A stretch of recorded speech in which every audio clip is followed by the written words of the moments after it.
주님만 사모하는 저희 여러분들이 되기를 원합니다.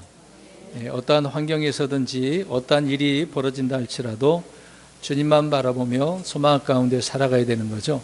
마지막 때일수록 더 그렇습니다. 곧 오신다는 말씀은 우리가 믿고는 있는데 그 날과 시를 모르죠. 아무튼 때를 분별을 해서 주 오심을 더욱더 소망하며 살아가는 우리 모두가 되기를 원합니다. 성경에 그리스도인들은 믿음으로 걸으라고 말씀을 하고 있습니다. 보는 것으로 걷지 않는다는 거죠. 눈에 보여준다고 해서 믿음이 훌륭한 사람이 되는 건 아닙니다.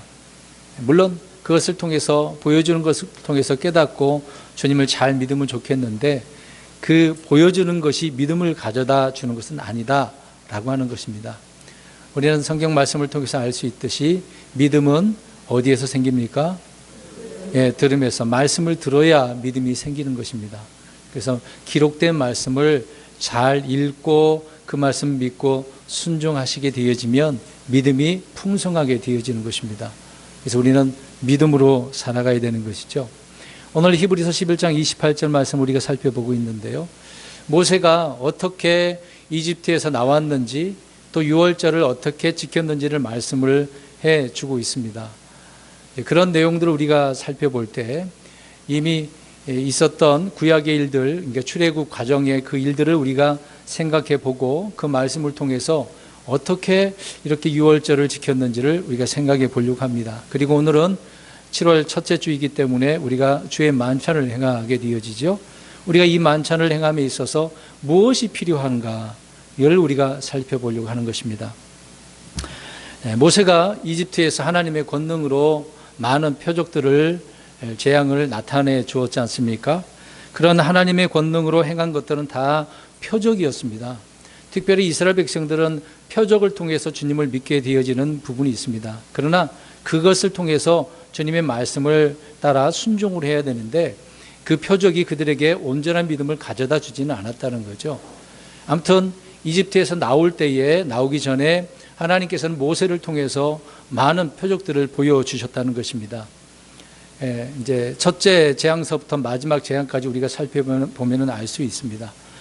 첫째 재앙이 시작되기 전에 하나님께서는 모세를 통해서 모세 그 지팡이를 무엇을 되게 만들었습니까? 지팡이가 뱀이 되게 하시죠. 그것도 표적인 것입니다. 이제 처음에 피재앙서부터 되는 게 아니라 여기서부터 시작하는 것을 볼 수가 있는데요.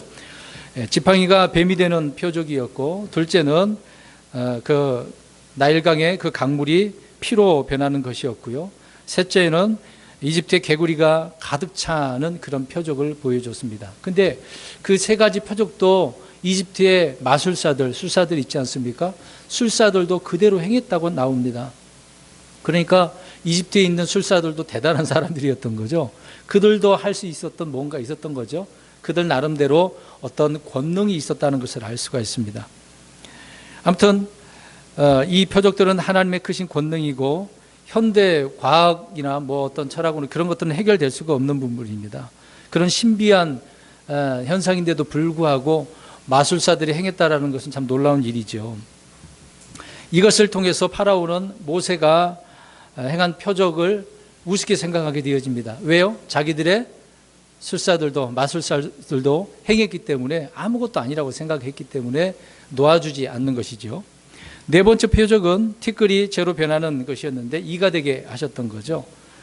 이때부터 이집트의 술사들은 흉내를 내지 못했습니다. 앞에 세 번째까지는 잘 흉내를 냈는데 이제 이 네 번째 표적에서부터는 흉내를 못하는 것을 보게 되어지죠. 뿐만이 아니라 이집트와 이스라엘의 그 사이에 분별이 되어져서 이스라엘은 문제가 없는데 이집트 사람들에게는 이런 재앙이 드러나게 되어졌던 것이죠. 그러니까 이것을 통해서 하나님께서 뭔가 구별해 놓은 것을 알 수가 있습니다. 다섯째는 파리 재앙이고 여섯째는 이제 가축병도 있고요. 제가 티끌이 되어서 종기로 변하는 것이었습니다. 또 일곱째는 하늘에서 우박이 떨어져서 이집트의 들판 모두를 다 파괴시켜버리는 거죠. 그래서 가축과 또 사람들이 죽게 되어지는 그런 일들이 벌어지게 되었던 것입니다. 여덟 번째는 메뚜기 재앙이 있었는데 이 재앙이 이제 우박이 내렸을 때 미처 싹이 나지 않았던 그런 작물까지라도 메뚜기를 통해서 다 먹게 해버리니까 이제 그들은 이제 엄청난 위기에 오게 되었던 것이죠. 9번째 재앙은 어둠이 임하게 되어지는데 3일 동안 온 이집트를 흑암 가운데 덮이게 되어지는 거죠. 자, 이 모든 일이 바로 다 모세를 통해서 일어난 하나님의 권능이고 표적이었다라고 하는 것입니다. 그런데 오늘 본문 말씀을 눈으로 한번 보십시오. 히브리서 기자는 모세가 믿음을 통해서 이 기적을 행했다라고 말씀을 하고 있지는 않습니다. 모세가 믿음을 통해서 무엇을 했다라고 이야기합니까? 유월절과 피를 뿌렸다라고 이야기하고 있습니다. 앞에서 제가 재앙, 표적 이야기를 했습니다. 처음에 서두에 말씀드린 것처럼 우리는 어떻게 걷는다고 했습니까? 보는 것으로 걷는 것이 아니라 믿음으로 걸어간다고 그랬습니다. 보지 않았는데 보지 않고도 그냥 걸어가는 거죠. 말씀하셨으니까 그 말씀을 믿고 나아간다 그 얘기죠. 오늘 히브리서 기자는 모세가 유월절과 피 뿌리는 이것을 지켰다라고 하는 것이 바로 믿음을 통해서 했다라고 이야기를 하고 있는 것입니다. 그러니까 성경 어디에도 보면 믿음과 표적을 같이 연관시켜서 설명을 하고 있지 않다는 거죠. 표적이 믿음을 가져다 주는 것이 아니기 때문에 같이 연관시켜서 성경을 말씀하고 있지 않다 그 얘기입니다. 그런데 사람들은요, 언제나 자기 불신을 해결하기 위해서 항상 표적을 구합니다. 이게 무슨 말이냐면 보여주면 믿을게요, 그렇다는 얘기죠. 오늘날 많은 사람들이 보여줘봐 내가 그럼 믿을게, 이런 사람이 얼마나 많은 줄 아십니까? 그래서는 소용이 없다는 거죠. 예수님 당시에도 바리새인들과 사두개인들도 역시 끊임없이 표적을 구했다라고 이야기를 하고 있는 겁니다. 심지어 빌라도가 예수님을 헤롯에게 보냈습니다. 헤롯이 예수님을 보자마자 반갑게 대합니다. 오랫동안 보고자 했다고 이야기를 합니다. 왜 그런 줄 아십니까? 진리를 듣기 위해서인가요? 반가워서야? 그런 문제가 아닙니다. 예수님께서 무엇을 해주기를 바라는 거죠? 표적, 기적을 보여달라고. 내가 그것 때문에 보고자 원했다라고 성경은 기록을 해놓고 있는 거죠. 속으로 자기가 뭔가 가렸어도 하나님은 기록된 말씀을 통해서 사람의 속마음까지라도 다 기록을 해놓고 있습니다. 불신자들은 이렇게 헤롯처럼요, 때로는 어떤 표적과 기적으로, 능력으로 이런 것들을 보고 싶어 하는 겁니다. 자꾸 그런 현상을 보고서 신앙생활을 하려고 하는 거죠. 오늘날 개신교가 다 이런 식으로 지금 되고 있는 것입니다. 그러나 본다고 해서 믿음이 나는 것도 아니라는 것입니다. 만약 표적이 불신자들에게 믿음을 가져다 준다고 한다면 오늘 출애굽 과정에서 이집트 사람들 표적 봤잖아요. 이스라엘 사람들 봤잖아요. 그럼 그들 어떻게 해야 되겠습니까? 다 하나님 잘 믿는 사람이 돼야 되는 것이죠. 그렇지 않았다는 겁니다. 신약에 와서도 마찬가지죠. 예수님께서 많은 표적과 기적을 보여주셨습니다. 그럼 유대인들은 어떻게 해야 돼요? 다 믿어야 돼요. 근데 안 믿었지 않습니까? 그러나 우리는 표적과 믿음은 아무 상관이 없다는 것을 성경을 통해서 배울 수 있게 되는 건데요. 성경 어디에도 믿음으로 모세는 이런 기적들을 행했다라고 나오지 않습니다. 믿음으로 표적을 행했다? 그러면 한마디도 없습니다. 하나님은 마지막 10번째 재앙을 행하시기 전에 모세에게 특별한 일을 행하게 하십니다. 물론 장자 재앙이잖아요. 이것은 누구에게 임하는 재앙입니까? 이집트잖아요. 근데 그러기 전에 모세에게 명령한 것이 있다는 이야기죠. 모세를 통해 이스라엘 사람들이 행해야 될 일이 있는데요. 어린 양을 잡아서 죽임으로 인해 그 피를 어떻게 하라는 거죠? 그래, 문성 좌우인방에 다 바르라고, 뿌리라고 이야기를 하고 있습니다. 그러니까 모세가 한 일은 믿음을 통해서 하나님께서 제정해 주신 유월절을 지키는 것이다. 오늘 그래서 히브리서 11장 28절에 뭐라고 그랬습니까? 네. 유월절과 피를 뿌렸는데 어떻게, 앞에 단어를 믿음으로 행했다 이야기죠. 믿음으로 행했다. 아주 중요한 부분입니다. 나일강을 피로 바꾸고 온 이집트에 우박을 내리고 또 빛이 어둠 가운데 있는 일들, 이런 것들은 믿음이 필요한 것이 아니었다고 이야기합니다. 그런데 어린 양을 잡고 문에 피를 바르는 일은 뭐가 필요하다? 믿음이 필요하다. 표적은 믿음이 필요한 것이 아닙니다. 이집트에 살던 이스라엘 사람들은 모세를 통해서 일어나는 이런 권능의 표적들을 지켜보면서 야, 놀랍다, 야, 어떻게 이런 일이 있어? 신기하다, 야. 뭐 때로는 두렵기도 하는 그런 부분도 있을 수 있겠죠. 이런 일을 통해서 저 이집트 사람들이 혼나고 있으니까, 심판을 당하고 있으니까 얼마나 좋겠어요. 우리들을 괴롭혔으니, 고통을 줬으니, 야, 신난다, 신난다. 그럴 수도 있지 않겠습니까? 어떻게 보면 통쾌함을 느꼈을 수도 있어요. 그러나 이런 표적을 보는 데 있어서 믿음이 필요한 것은 아니었습니다. 기도가 필요한 것은 아니었습니다. 단지 이런 표적들이 일어났을 때 그것들을 듣고 표적들을 보는 것으로 족한 거예요. 그냥 그것으로 끝난 것이었습니다. 다른 것은 필요한 것이 아니었던 것이거든요.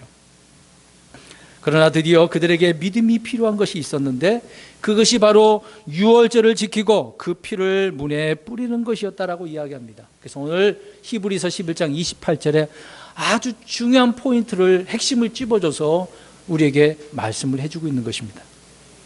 이 말씀은 모세가 유월절과 피를 뿌리는 것에 대해서 하나님의 말씀을 받았고 그 말씀을 믿음으로 지켰다라고 하는 의미의 말씀이 되는 것입니다. 이전에 행한 9가지 표적은 믿지 않는 이집트를 향해서 행한 것이었던 거죠. 그들이 믿든 믿지 않든 상관이 없습니다. 하나님의 권능을 드러내고 그것을 심판하면 그만인 것이죠. 반면에 유월절과 피 뿌리는 것은 믿음이 필요했고 이스라엘 백성들이 하나님의 말씀을 듣고 믿음으로 행해야 하는 일이었습니다. 이스라엘은 자신들의 그 어떤 행위와 어떤 노력과 지혜와 어떤 힘으로 구원받은 것은 아니죠. 파라오가 견딜 수 없어서 야 가라 그래서 구원받은 것은 아닙니다. 이스라엘 백성들이 이집트에서 세상이라고 하는 그곳으로부터 구원받은 것은 어린 양의 피를 통해서 하나님의 은혜와 궁유를 받은 것이죠. 단지 그것을 믿음으로 행한 것밖에 없다는 것입니다. 그러니까 이때에는 율법이 있을 때입니까? 율법이 있기 전이잖아요. 시내산에서 받기 전이었으니까. 율법이 제정되기 전에 하나님께서는 이스라엘 백성들에게 구원을 받는 방법을 알려주신 것이죠. 어떻게 받는가? 이스라엘은 이집트에서, 그 당시에 이집트에서 구원받은 거죠. 뭐 어디에서 건진받은 것을 이야기합니다. 지금은 혼이 지옥으로부터 구원받는 거지만 이스라엘 백성들은 그 당시에 세상이라고 하는 이집트에서 건진받은 것인데, 그러니까 이것을 통해서 삶의 현장에서 생생하게 보여주고 있는 거죠. 거기서 구원받으려면 어떻게 해야 된다고요? 믿어야 됩니다. 구약 백성들도 믿어야 되는 거죠. 주님의 말씀, 하나님을 믿어야 됩니다. 모세는 믿음으로 유월절과 피 뿌리는 것을 지켰는데, 이는 이스라엘 백성들에게 영적인 면과 또 역사적인 면으로 그 의미를 알려주고 믿게 했다라고 하는 그런 의미가 되는 것이죠. 우리 주님은 자신의 그 죽음과 피에 대해서 제자들에게 끊임없이 말씀을 해주고 또 믿으라고 말씀하지 않았습니까? 그런 것처럼 모세도 역시 사람들에게 이것을 통해서 믿으라고 이야기하고 있는 것입니다. 여러분, 요셉이 죽기 전에 무슨 명령을 내립니까? 이스라엘 백성들에게요. 맹세까지 하게 하죠. 하나님께서 반드시 찾아오게 되어지면, 예전에 설교됐지 않습니까? 자기 뼈를 어떻게 하라고요? 하나님께서 인도하신 맹세하신 그 땅으로 내 뼈를 거기 갖다가 거기다 묻으라. 그런 명령을 내리죠. 그 명령을 내린 이후에 몇백 년이 지났지 않겠습니까? 그러면 그 기간 동안에 그런 명령은 점점 더 사람들의 마음속에 희미해질 수도 있는 거 아닙니까? 근데 그 말씀을 기억을 해서 뼈를 들고 가는 과정을 우리가 알 수 있는데요. 그러나 그런 잊혀질 만한 그런 시간이었는데, 그때 하나님께서 모세를 통해서 자신을 드러내고 있습니다. 찾아오셔서 어떤 명령을 내리는 거죠. 연속적인 9번의 재앙으로 이집트를 심판해 주고 계시는 그런 과정을 보고 있습니다. 이제 하나님께서 자신들을 인도하여 내실 것이란 예언의 성취가 되는 것을 기대할 수 있는 이런 장면이잖아요. 그런데 모세를 통해서 한 번도 본 적 없는, 들은 적도 없는 일을 행하라고 하십니다. 주님의 명령이 떨어졌습니다. 이집트에서 나오게 되는 그 밤에 행해야 될 일들. 이집트에 있던 이스라엘 사람들을 한번 생각해 보십시오. 이스라엘이 이집트에서 보낸 마지막 날 밤에 행한 일은 유월절을 지키고 피를 뿌리는 것. 여러분, 이 일을 할 수 있겠습니까? 쉽게 그 일을 할 수 있냐 말이죠. 유월절은 구약에서 가장 중요한 사건이고요. 신약에서 갈보리 십자가 그 사건을 가장 구체적으로 잘 보여주는 예표입니다. 죽음과 피의 구속이란 위대한 이런 진리의 말씀을 이야기해 주고 있는 내용이거든요. 오늘 말씀에 믿음을 통해 지켰다라고 하는 말씀을 잘 보시기 바랍니다. 믿음은 하나님의 말씀을 듣고 지키는 것이라는 얘기죠. 듣고 믿음이 생겼는데 그걸로 끝나는 게 아닙니다. 믿음이 생겼으면 어떻게 해야 된다고요? 지키는 것입니다. 주님은 사람이 나를 사랑하면 내 말들을 지키리라고 요한복음에 말씀을 하고 있습니다. 그렇게 말씀하셨습니다. 유월절을 지켰다라고 하는 것은 단지 하나님이 정해주신 명절이나 절기를 지켰다라고 하는 그런 의미만이 아닙니다. 모세의 믿음은 어린 양의 죽음과 그 피를 통해서 구속하신다라고 하는 그런 믿음이 있었다라고 오늘 히브리서 기자는 이야기를 하고 있는 거예요. 그러니까 이스라엘이 구원받기 위해서는 대속의 죽음이 필요한 것이고 죄의 용서가 필요하다는 사실을 믿었다라고 하는 것입니다. 그러니까 유월절을 지키는 일은 권능이 아니라 믿음이 필요한 것이었다, 그 얘기죠. 하나님께서는 지금까지 일방적으로 어떤 재앙을 통해서 보여주셨습니다. 그러나 이번에는 백성들에게 믿음으로 무언가를 행하라고 하시는 거죠. 믿음으로 유월절과 피를 뿌리는 것을 행하라, 그 얘기입니다. 여러분, 이 일은 어떤 종교적인 체험이 아닙니다. 그런 의미가 아니라 믿음이 필요한 부분입니다. 이스라엘 백성들은 그 당시에 고센 땅에서 무엇을 하며 살았었습니까? 야곱을 통해서 가축을 다루는 목축업을 했던 것이죠. 근데 이제 나중에 이스라엘을 알지 못한 다른 왕, 아시리아 사람이라고 하는 파라오가 이스라엘 백성들을 고난을 주잖아요. 근데 계속해서 목축업을 하고 있는 상황이었습니다. 그러면 그런 이스라엘 사람들이 양을 잡아서 피를 흘리고 피를 뿌리는 것 힘든 일이겠습니까? 어려운 일 아니에요. 그냥 그대로 하기만 하면 되는 거예요. 근데 문제는 믿음이 필요합니다. 왜 믿음이 필요한지 아십니까? 그 당시에 이스라엘 사람들은요, 목축업을 하는 일이 있어서 양을 잡아서 어떤 제사를 지내면 이집트 사람들이 어떨까요? 좋아할까요? 싫어해요. 왜? 이거는 그 사람들은 가장 가증히 여긴다고 그랬습니다. 만약에 그런 일을 하게 되어지면 이집트 사람들이 가만두지 않습니다. 두려운 일이거든요. 이것을 뻔히 알고 있는데 행하라라고 할 때 어떻겠습니까? 내가 죽을 수도 있는 거거든요. 이스라엘 백성들이, 더군다나 이스라엘 사람들, 요셉을 알지 못한 파라오가 가만히 있겠습니까?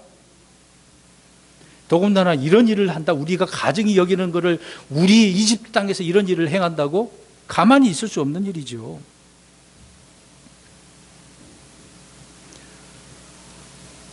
이스라엘 백성들은 주님의 명령에 따라 이것을 다 불에 구워서 먹고 아침까지 남겨서도 안 되는 일을 행했던 것이죠.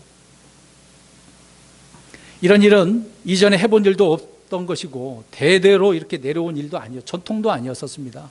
지금 느닷없이 하나님께서 하라고 명령을 내리셨기 때문에 그러는 것이죠. 여러분 생각해 보시기 바랍니다. 힌두교를 숭배하고 있는 인도에 가가지고 소를 잡아서 먹으면 어떻게 되겠습니까? 죽습니다. 그들은 소를 신으로 여기고 있는데요. 저 이슬람 국가들에 가가지고 돼지고기를 잡아서 먹어보세요. 어떻게 되겠습니까? 죽어요. 그들은 그런 거에서 구별을 해놓고 있기 때문에 조심해야 됩니다. 그런 사람들이 이집트에서 양을 잡아서 또 피를 뿌려요? 죽는 일이기 때문에 그래요. 그래서 믿음이 필요한 겁니다. 이런 상황에서 주님을 말씀을 믿고 그렇게 행한다는 게 쉬운 일은 아니거든요. 여러분, 간단한 일 같지만 믿음이 필요한 일입니다. 오늘도 제가 왜 이런 말씀을 드리냐면 주의 만찬을 하는데 무엇이 필요하겠습니까? 그냥 이 자리에 나오셔서 오늘 7월 첫 주니까 호술달에 우리 교회는 행하니까 그냥 만찬 빵을 먹고 포도즙을 마시면 되는 줄 알고 생각하십니까? 주님의 명령이니까 우리가 행하는 것이지만 그러한 명령을 오늘 유월절을 지키라고 피를 뿌리라는 것도 명령 아닙니까? 근데 무엇이 필요하다는 거죠? 믿음이 필요하다는 겁니다. 믿음 없이 하면 아무 의미가 없어요. 하나님께서 안 기뻐하시는 겁니다. 그러니까 우리가 행하는 이 일도 간단한 일이지만 믿음이 필요하다는 것이죠. 삶과 죽음의 갈림길에 선 그런 믿음을 말하고 있는 겁니다. 여기서 살 것이냐 떠날 것이냐 갈림의 선택이 있는 거잖아요. 아니면 싸워서 저들을 무찔러서 이겨야 되느냐, 그런 문제잖아요. 이스라엘 사람들 가운데 여전히 하나님을 믿지 못하거나 이집트를 떠날 마음이 없다라고 한다면 양을 잡을 필요도 없고 피를 뿌리는 일을 할 필요도 없는 거죠. 그러면 어떻게 되겠습니까? 그날 밤에 죽는 거예요. 그러니까 오늘 유월절과 피를 뿌린다는 것은 핵심은 뒤에서 또 말씀드리겠습니다만 죽음과 피입니다. 죽음과 피. 선택의 여지가 없는 겁니다. 영적 문제에 있어도 뭐 중간지대 그런 건 없어요. 중립은 없습니다. 그래서 예수님께서도 예면 예, 아니면 아니요라고 분명히 선을 그으라고 이야기하는 거죠. 하나님께서 분명히 흙과 백을 나눠 놓으셨어요. 섞으면 무슨 색이 됩니까? 흙과 백을 섞으면 회색, 잿빛 나는 그런 색깔은 안 되는 거죠. 믿음으로 살면 세상을 버리는 겁니다. 세상에 대해서 죽을 수밖에 없습니다. 그러나 반대로 세상을 택하면 하나님에 대해서는 죽을 수밖에 없어요. 모세는 이집트를 버렸고 유월절을 지킨 모든 이스라엘 백성들 역시 이집트를 버린 것이라고 이야기를 하고 있습니다. 그래서 갈라디아서 6장 14절에 바울이 이렇게 이야기합니다. 그분으로 말미암아 세상이 나에 대하여 십자가에 못 박혀 있고 나 또한 세상에 대하여 그러하니라. 못 박혀 죽었다, 그 얘기잖아요. 세상에 대하여는 죽어야 돼. 버렸으니까. 믿음을 통해 우리의 유월절 어린 양이신 예수 그리스도를 믿고 그분의 피를 믿는 이들이라고 한다면 이 일은 정말 당연한 일이라는 것입니다. 오늘 28절 눈으로 다시 한번 보시기 바랍니다. 하나님께서 모세를 통해서 왜 이스라엘 백성들에게 이런 명령을 내리셨겠습니까? 첫 번째로 온 땅에 심판을 집행하기 위해서입니다. 심판을 집행하기 위해서. 하나님은 이집트 온 땅에 사람이나 짐승을 막론하고 처음 난 것을 다 치셨다라고 이야기하고 있습니다. 또 이집트의 모든 신에게 심판을 집행하는 것이라고 얘기했습니다. 10가지 대한 다 이 이집트의 우상들을 말하고 있기 때문에 그렇습니다. 하나님의 심판이 땅에 임할 때 하나님은 산으로 피하라고 그랬겠습니까? 숨으라고 그랬겠습니까? 아니면 어떤 도시로 성으로 모이라고 했겠습니까? 이스라엘 백성들에게는 어떻게 하라고 그랬어요? 그 양을 잡아서 피를 뿌려. 그게 다예요. 어디로 갈 필요가 없는 거예요. 구원받는 일은 어디로 갈 필요가 없어요. 지금 우리는 누구에게로 가면 됩니까? 예수님께로 가기만 하면 돼요. 다른 데로 갈 필요가 없습니다. 오늘 이스라엘 백성들도 그래요. 저 죽음이라고 하는 것이 곧 오게 되는데, 심판이라고 하는 것이 오게 되는데, 이집트라는 곳에서 건진받으려면, 죽음에서 살려면 어떻게 하면 되겠습니까? 어린 양을 잡아서 피 뿌리는 일을 어떻게 해야 된다?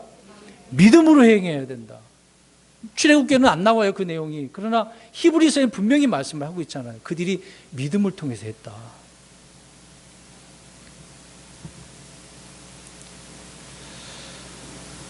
두 번째로는 표가 되기 위해서라고 이야기를 하고 있습니다. 어린 양의 피는 그 피가 너희를 위하여 표가 되게 할지니라 라고 말씀을 하고 있습니다. 그러니까 그 피는 표가 되게 한다고 그랬는데 누가 보기 위해서일까요? 사람들이? 이스라엘 백성들이요? 누가 보기 위해서요? 왜 이거에 대해서는 잘 대답을 못 하십니까? 하나님께 보이기 위한 것이거든요. 그러니까 성경에 이런 말씀이 있잖아요. 그 피를 볼 때에 그 피를 보면은 넘어가는 거잖아요. 그러니까 누가 보는 거예요? 하나님이 보시는 거예요. 주님이 보시는 겁니다. 피는 집안에 있는 사람들이 보는 것이 아닙니다. 피는 사람들을 위한 것이 아니라 하나님을 위한 것이기 때문에. 그래서 내가 볼 때라고 이야기합니다. 느낄 때가 아니에요. 여러분, 구원은 느끼는 게 아닙니다. 교회 와서 하나님을 느낀다? 여러분, 그런 게 이제 느낌 신학이라고 있었지 않습니까? 느낀다고.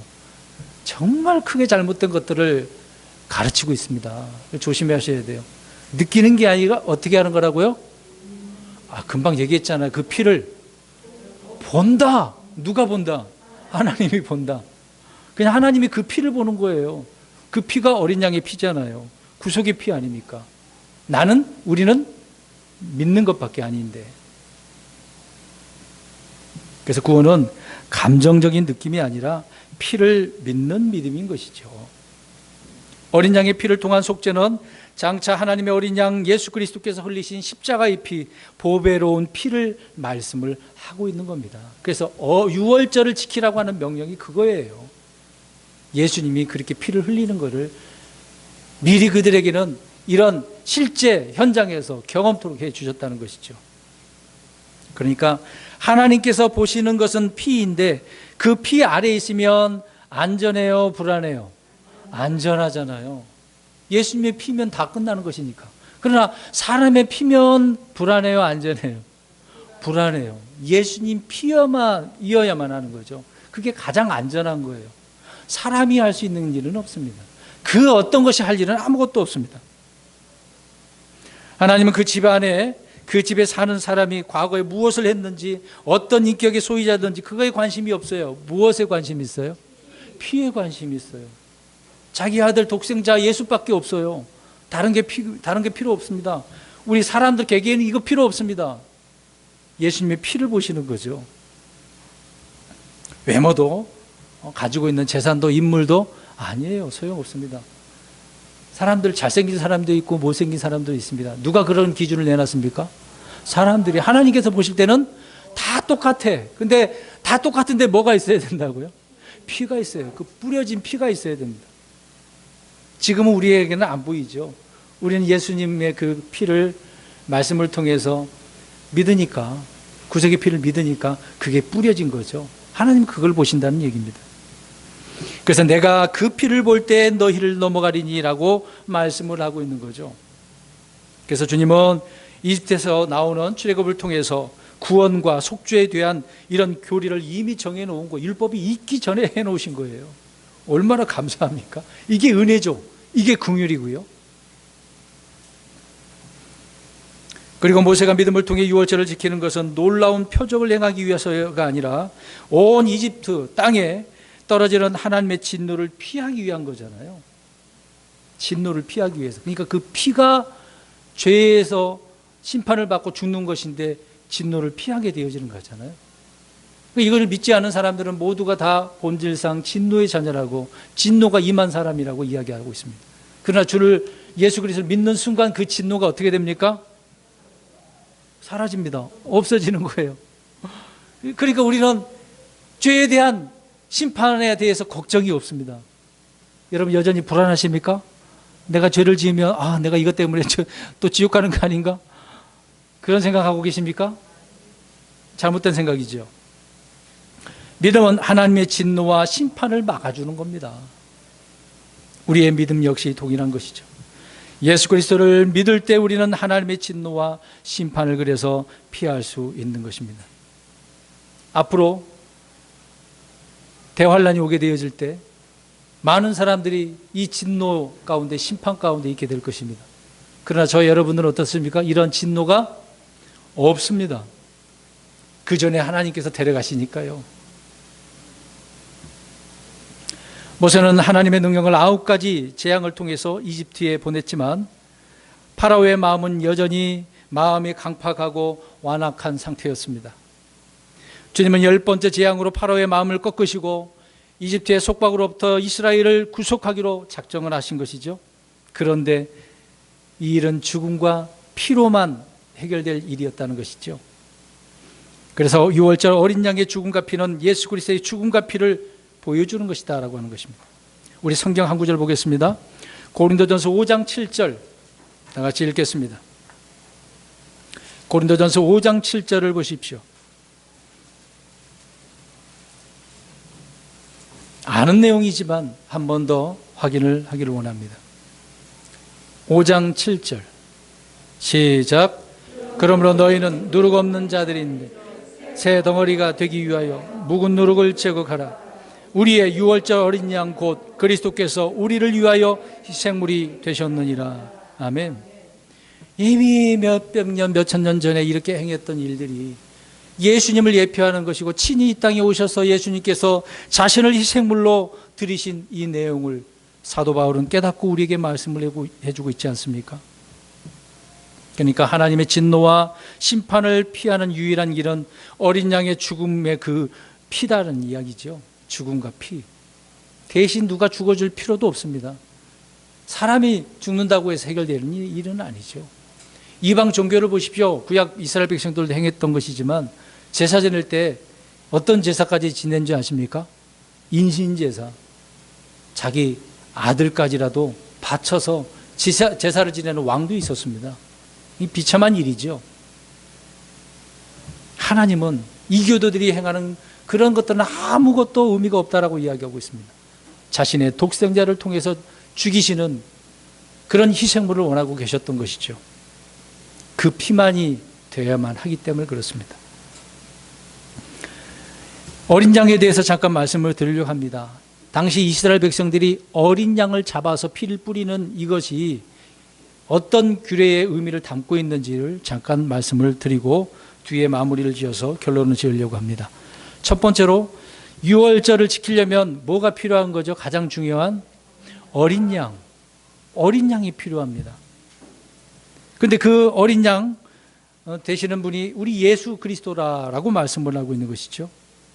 유월절 규례를 통해서 이스라엘은 대대로 어린 양의 죽음과 피에 대해서 속죄를 확고하게 이렇게 정립하는 것이죠. 그리고 그 믿음을 계속해서 자기 후손들에게 전해주고 있는 것입니다.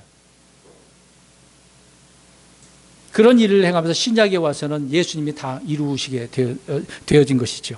그러니까 유월절에는 반드시 어린 양이 필요하다. 다른 어린 양이면 안 됩니다. 두 번째로는 어린 양은 양떼들 가운데서 취하신다라고 이야기합니다. 자, 보세요. 그 당시에 어린 양이 필요한데 그냥 뜬금없이 짠하고 나타날 어린 양입니까? 아니에요. 많은 어린 양을 키울 거 아닙니까? 양들을 키울 거 아닙니까? 거기에서 있는 가운데 어린 양, 점도 없고 흠도 없는 양인 것이죠. 양떼들 가운데 취한 것이다. 이게 무슨 의미겠습니까? 주 예수 그리스도께서 우리의 인성을 취하시고 자기 백성들 가운데 하나로 오셨잖아요. 사람이 되셔서 오셨지 않습니까? 그럼 사람이 되셔서 오셨는데 우리 사람들과 좀 다른 것이 있을까요? 여전히 예수님도 우리 인간들과 똑같은 성정, 육신의 몸을 가지고 계십니다. 똑같이 고난받으시고 똑같이 배고픔도 당하셨다라고 이야기를 하고 있는 것이죠. 사람으로 이렇게 오셨습니다. 동일한 성정, 동일한 형체와 동일한 모습으로 오셨다는 것이죠. 그런 가운데 양이신 거죠. 근데 그분이 그런 양떼들 가운데 양인 것입니다. 세 번째로는 양떼 중에서 취한 어린 양은 분리된 거예요. 분리. 똑같은 양이라고 다 같은 양은 아니란 얘기죠. 그런 양떼들 가운데 있는 분이지만 분리되신 분이라고 이야기를 하고 있습니다. 예수님께서 바로 그런 분이라고 히브리서 7장 26절에 이야기하고 있습니다. 죄인들로부터 분리되시고 라고 이야기를 하고 있습니다. 똑같은 양이잖아요. 그런데 죄인들로부터 분리되셨다고 이야기합니다. 네 번째로는 출애굽기 12장 5절에 나오는데 흠이 있어야 됩니까? 없어야 됩니까? 점도 흠도 전혀 없어야 됩니다. 아주 깨끗해야 돼. 조금이라도 있으면 안 됩니다. 조금이라도. 어떤 다리가 전다? 그것도 안 됩니다. 갑자기 뭐 발톱이 빠졌다? 그것도 아니에요. 지극히 정상적이어야 되는 거죠. 다섯 번째로는 어린 양을 죽임을 당하고 피를 흘려야만 합니다. 자, 중요합니다. 죽이긴 했는데 피를 안 흘리면 안 되는 거예요. 조금만 흘려도 안 됩니다. 피를 다 어떻게 해야만 하죠? 다 쏟아야 돼요. 예수님께서도 십자가에서 죽으실 때 어떻게 했습니까? 피를 다 쏟으셨다고 이야기를 하고 있습니다. 장세전에 죽임을 당한 어린 양이라고 분명히 계시록에 말씀하고 있는 것처럼 그분께서 이렇게 죽임을 당하시고 피를 흘리셔야만 했던 것이죠. 여섯 번째는 출애굽기 12장 27절에 말씀하고 있듯이 어린 양은 죽어서 희생제물이 되었다라고 이야기합니다. 그래서 유월절 희생양이라고 이야기하고 있는 거죠. 일곱 번째로는 출애굽기 12장 8절 9절에 어린 양은 죽임을 당한 후에 불에 태워져야만 합니다. 그냥 피를 뿌리는 것으로 끝난 줄 알았죠. 방 안에 들어 있어서 그 양을 어떻게 해야 됩니까? 먹어야 되는데 먹으려면 그 양을 어떻게 해야 돼요? 구워야죠. 고기는 생으로 어떻게 먹습니까? 구워야죠. 여러분 삼겹살 먹는데 그냥 드시나요? 아니잖아요. 이것도 먹으라는 의미가 있습니다. 그냥 먹는 게 아니에요. 자, 아무튼 불에 태워져야 한다라고 하는 의미는 뭐냐면 불타는 지옥으로 예수님께서 가셨다는 의미입니다. 예수님께서 죽으시고 혼이요, 몸은 땅에 묻혀 있지만 예수님의 혼은 어디로 가신 줄 아십니까? 지옥으로, 감옥에 있는 영들에 가서 말씀을 전하시죠. 거기에서 나오십니다. 그것까지 성경에 예언을 해놓고 있는 거죠. 여덟 번째로는 출애굽기 12장 46절에 어린 양의 뼈는 꺾이지 않았다고 이야기합니다.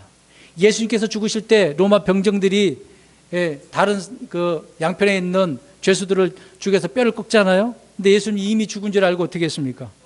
뼈를 꺾지 않았다라고 성경은 분명히 말씀하고 있습니다. 하나부터 열까지 다 이 어린 양에 대한 예표가 예수님께서 다 이루신 것을 알 수가 있습니다. 아홉 번째는 어린 양은 온전히 다 먹어야 돼요. 아까 얘기했던 것처럼 다 먹어야 됩니다. 예수님께서는 자신의 살을 영적 양식으로 주셨다고 이야기하잖아요. 그래서 만나 이야기를 합니다. 만나는 실제 이집트에서 나온 이스라엘 백성들이 광야 기간 동안에 먹어야 되는 것인데 그 만나가 요한복음 6장에 뭐라고 이야기를 해요? 모르겠습니다. 예수님 자신이라고 이야기하고 있습니다. 그러니까 이 이야기를 들은 사람들이 식인종처럼 생각하는 거죠. 이 살과 이거를 먹으라고. 그래서 사람들이 이해를 못했습니다. 그러니까 영적인 이야기를 하고 있는 건데 이해를 못했던 것이죠. 내 살을 먹고 내 피를 마시는 자는 줄이지 않고 목마르지 않는다라고 하셨는데 이는 주 예수 그리스도께서 우리의 영적 양식과 음료이시기 때문에 그렇다는 거죠. 그래서 오늘 우리가 이걸 하고 있는 겁니다. 찢기신 몸과 피 흘린 것을 통해서 우리는 빵을 먹고 또 잔을 마시게 되어지는 겁니다. 포도 주스를 먹는 거죠. 이게 영적 양식이고 음료이기 때문에 그렇습니다. 그냥 단순히 예수님께서 고난 당하셔가지고 이렇게 죽어서 피 흘리셔서 그것만이 아니라는 겁니다. 밖에 있는 피가 하나님께 보이기 위한 것이라고 한다면 양의 살은 우리 속의 양식으로 만족을 주는 것이죠. 양의 고기를 먹을 때 허기가 채워지고 걸을 수 있는 힘이 생기기 때문에 그날 밤에 나오려면 어떻게 해야 돼요? 먹고 나와야죠. 도망쳐야 되는 건데 빨리 나가야 되는 거, 이집트에서 나와야 되는 거 아닙니까? 힘 있는 삶을, 영적인 삶을 살려면 영의 양식을 먹어야 사는 거죠.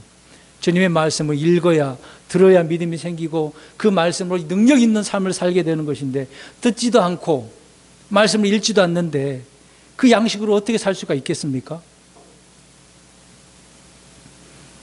행여나 지난 한 주간 동안 낙심 가운데, 괴로움 가운데 있었습니까?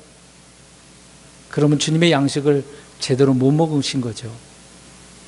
그런 가운데 주님의 양식이 풍성히 내가 먹었다고 한다면 몸은 피곤하고 지친다 할지라도 내 영은, 내 영적인 삶은 더욱더 풍성했을 것입니다.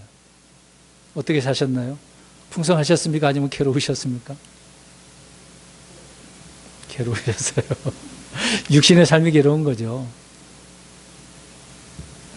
오늘 말씀에서 두 가지 요점은 죽음과 피입니다.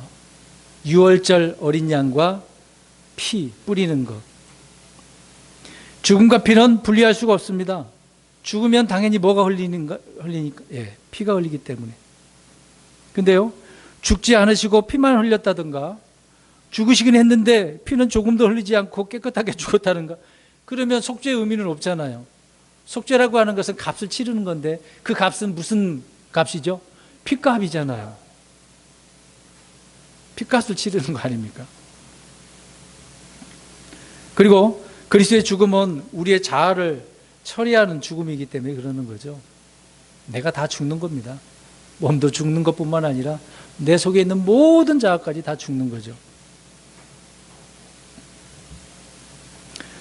그리스도께서 죽음을 통하여 자기 육체의 몸으로 우리를 화해하시고 우리를 하나님 앞에 들이셨다라고 이야기를 하고 있습니다. 그러니까 죽음이 없으면 부활도 없는 거죠. 오늘 말씀 좀 정리해 보면 이스라엘 사람들은요, 어린 양에 대해서 듣고 알고 말하는 것만으로 만족해서는 안 되는 것이었습니다. 말씀대로 어린 양을 잡아야 했고요. 당연히 해야 될 일이 아니겠습니까? 그런 것처럼 우리도 십자가에서 죽으신 예수 그리스도를 믿어야 하는 것입니다. 지금 어린 양 잡을 필요가 있습니까? 없어요. 이미 2000년 전에 주님께서 다 해결해 놓으셨잖아요. 그분께서 행하신 일을 믿으라고요. 예수님께서 흘리신 그 피를 믿으라고요. 그게 다인 것입니다. 다른 거 없습니다. 이스라엘 사람들은 양을 가지고 있다고 해서 자랑만 해서는 안 됩니다. 우리에게는 양이 있어. 그것만 자랑해서는 안 된다는 거죠. 그런 것처럼 오늘날 우리는 기독교라는 종교를 가지고 있다고 해서 자랑해서는 안 됩니다. 킹제임스 성경을 가지고만 있다고 해서 자랑할 일은 아니거든요. 이것은 다른 사람의 양, 다른 집에 뿌려진 피는 나와 상관이 없다는 얘기예요. 다른 것 상관, 내 문제이기 때문에 그렇습니다. 집집마다 각자 혼의 수대로 계산을 해서 양을 잡아야 하는 겁니다. 각자의 집에 그래서 피를 뿌려야 되는 것이죠. 필요한 만큼. 마찬가지로 우리는 남의 믿음으로 구원을 받을 수가 없습니다.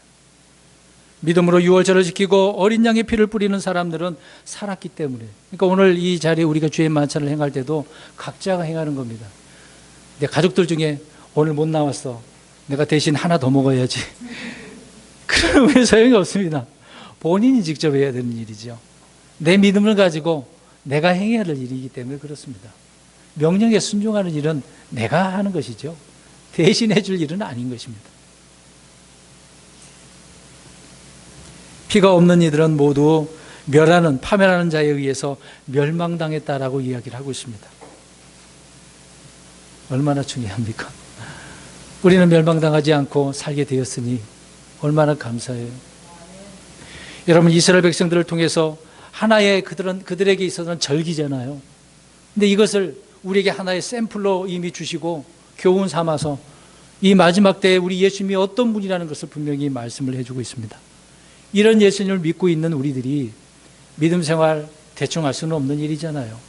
특별히 오늘 우리는 주의 만찬을 참여하게 되는 이 부분에 있어서 그냥 해서는 안 되는 것입니다. 그래서 미리 광고를 드리는 것이고 미리 자신을 살피고 내가 주님 앞에 어떻게 살고 어떻게 살아서 이 명령에 순종해야 되는지 오늘은 믿음을 통해서 해야 된다는 것을 강조했는데요. 성경의 말씀, 오늘 본문에 히브리서 11장 28절에 말씀하고 있는 것처럼 믿음을 통해서 주의 만찬에 참여함으로 주님의 은혜와 긍휼이 넘치는 저와 여러분들이 되기를 주의 이름으로 축원합니다. 아멘.